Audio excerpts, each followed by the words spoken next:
সম্প্রতি একজন রাজনীতিবিদ বলেছেন, আমি আল্লাহর কাছে কখনো ক্ষমা চাই না, কারণ আমার কোনো পাপ নাই। এ ধরনের কথা বলা কতটুকু সমীচীন? খুবই গর্হিত কাজ এবং জঘন্য কথা এটি। আল্লাহ রাব্বুল আলামিনের শান এবং নিজের অবস্থান সম্পর্কে না জানার কারণে এই ধরনের কথা কেউ বলে থাকতে পারেন। আমাদের প্রিয় নবী সাল্লাল্লাহু আলাইহি সাল্লাম বলেছেন, তিনি দিনে ৭০ বারের অধিক আল্লাহ সুবহানাহু ওয়া তাআলার কাছে ইস্তেগফার করেন, ক্ষমা প্রার্থনা করেন। নবী করিম সাল্লাল্লাহু আলাইহি ওয়াসাল্লাম সেই ব্যক্তি, প্রথমত তার দ্বারা কোনো কবিরা গুনাহ হয়নি। ইচ্ছাকৃত আল্লাহ তাআলা সকল প্রকার কবিরা গুনাহ থেকে, সকল প্রকার গুনাহ থেকে আল্লাহ তাকে বাঁচিয়ে রেখেছেন। এবং সেই সাথে আল্লাহ সুবহানাহু ওয়া তাআলা তাকে বলেছেন সূরা ফাতহার মধ্যে, ইন্না ফাতাহনা লাকা ফাতহাম মুবিনা লিয়াগফির লাকা আল্লাহু মা তাকাদ্দাম মিন যামবিকা ওয়া মা তাআখার। আপনার পূর্বের এবং পরের, অর্থাৎ পরবর্তী জীবনে, যেটা আপনার আশির নবী সাল্লাল্লাহু আলাইহি ওয়াসাল্লামের জীবদ্দশা বলেছেন আল্লাহ তাআলা, যে আপনার ইতিপূর্বে যে জীবনটা পার করেছেন, সামনে যে জীবনটা আপনার অবশিষ্ট আছে, এই উভয় জীবনে যত ভুলভ্রান্তি হবে সবগুলো আল্লাহ সুবহানাহু ওয়া তাআলা আপনার জন্য মাফ করার জন্যই আপনাকে আল্লাহ তাআলা সুস্পষ্ট বিজয় দিয়েছেন, অর্থাৎ আল্লাহ সুবহানাহু ওয়া তাআলার পক্ষ থেকে সেগুলো মাফ। এরপরও তিনি ৭০-এর অধিকবার দিনে ইস্তেগফার করতেন, আল্লাহ সুবহানাহু ওয়া তাআলার কাছে ক্ষমা প্রার্থনা করতেন।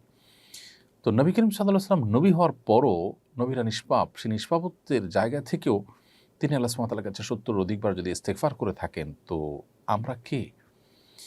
দ্বিতীয়ত হলো, যিনি মনে করেন যে নিজেকে তিনি নিষ্পাপ বা তার কোনো পাপ নাই, এই কথা বলাটাই ইটসেলফ একটা পাপ। কারণ মানুষ ভুলের ঊর্ধ্বে কোনোদিনই হতে পারে না। আল্লাহ রাব্বুল আলামিনের যে নেয়ামতগুলো দিয়েছেন, যে নেয়ামতগুলো আমরা ভোগ করছি, এই নেয়ামতের কৃতজ্ঞতা আদায় করার শক্তি সামর্থ্য কি আমাদের পরিপূর্ণ আছে?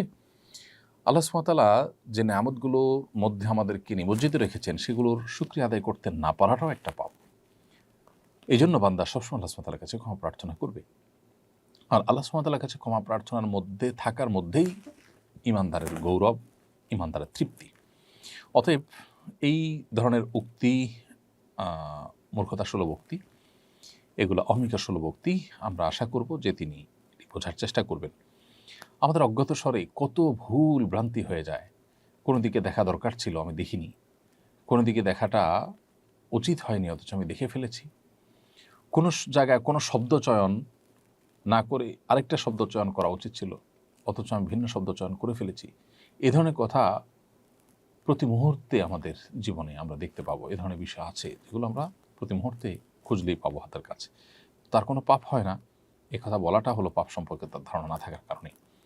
নাজমুল শিকদার লিখেছেন, ফ্রিল্যান্সারদের অধিকাংশ ক্লায়েন্ট ইউরোপ আমেরিকান বা ইহুদি খ্রিস্টান হয়ে থাকে। আমরা যে তাদের ব্যবসার জন্য কাজ করছি বা তাদের সেবা দিচ্ছি, সেটা কি হালাল হবে? সেটা অসুবিধা নেই, সেটা জায়েজ আছে। কিন্তু মূলত দেখতে হবে যে তাদের এই কাজগুলো যে আপনি করছেন, সেখানে কোনো হারাম কাজ করছেন কিনা। যদি হালাল কোনো কাজ করেন, তাহলে সেক্ষেত্রে ক্লায়েন্ট কোন ধর্মের সেটা দেখার বিষয় আপনার জন্য হালাল হবে। এরপর আব্দুর রহিম আপনি লিখেছেন, মাদ্রাসায় এমন ছাত্রকে জাকাত দেওয়া যাবে কিনা যার বাবা মা জাকাত দেয়, কিন্তু ছাত্রটির কাছে মাদ্রাসায় বর্তমানে খরচের টাকা নেই। যদি এমন হয় যে কোনো ছাত্র মাদ্রাসায় আছেন, তার কাছে খরচের টাকা নেই, তাহলে এই যুগে তো বাবা মার কাছ থেকে টাকা পয়সা নেওয়া ওয়ান টুর ব্যাপার। যদি সেরকম সুযোগ না থাকে, তো মুসাফিরকে জাকাত দেওয়া যায়। মাদ্রাসার ছাত্র যেহেতু মাদ্রাসায় আছে, অপ্রাপ্তবয়স্ক হলেও বা প্রাপ্তবয়স্ক হলেও তার বাবা মার কাছে টাকা আছে, পয়সা আছে, এরকম পরিস্থিতিতে যদি টাকা পয়সা তাদের কাছ থেকে যে কোনো সমস্যায় চাইলে নিতে পারে, এরকম সুযোগ থাকে, তাহলে তাকে জাকাত টাকা দেওয়া যাবে না। আর যদি মনে হয় যে না, তার বাবা মার কাছ থেকে তার আসলে জাকাতের টাকা সংগ্রহ করা আপাত দৃষ্টিতে তার জন্য সম্ভব নয়, সেটা সুদূর পরাহত বা অনেক সময় সাপেক্ষ ব্যাপার, তার এই মুহূর্তে টাকার প্রয়োজন, তাহলে সেক্ষেত্রে এরকম ব্যক্তিকে তিনি মুসাফিরের মতোই নিরুপায় হিসাবে তাকে জাকাতের টাকা দেওয়া যাবে। সাধারণত আজকাল পৃথিবীর যে কোনো প্রান্ত থেকে টাকা আনা নেওয়া করা জটিল কোনো কাজ নয়। এরকম পরিস্থিতিতে এই ছাত্রকে জাকাতের টাকা দেওয়ার আগে ভাবতে হবে যে আসলেই তার বাবা মার কাছ থেকে টাকা পাওয়ার পথ তার জন্য যদি অনেক দুর্গম হয়, অনেক কঠিন হয়, তাহলে সেক্ষেত্রে এটি করা যাবে। কে খাতুন আইডি থেকে আপনি আমাদের ইউটিউব চ্যানেলে লিখেছেন, যারা ওষুধ কোম্পানিতে চাকরি করে, কোম্পানি তাদেরকে গিফট দেয়, ডাক্তারদের দেয় টার্গেট পূরণ করতে। যদি রিপ্রেজেন্টেটিভ তার টার্গেট পূরণ করতে পারে, তাহলে কি ওই গিফট তিনি ব্যবহার করতে পারেন?